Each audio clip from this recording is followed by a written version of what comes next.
Malinis na.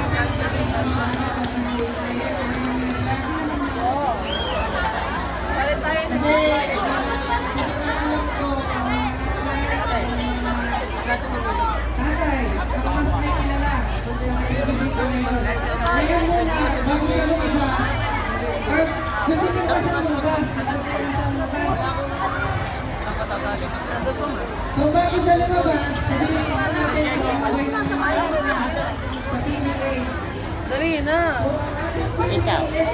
bisita, nandito ngayon, 4 times PBA. Kasi nang dulo. 10 times PBA. Ayun. Si Maring Junior yun ah. Tsaka si Tisay. 3 times PBA Best Player of the Conference, PBA Press Court Newsmaker of the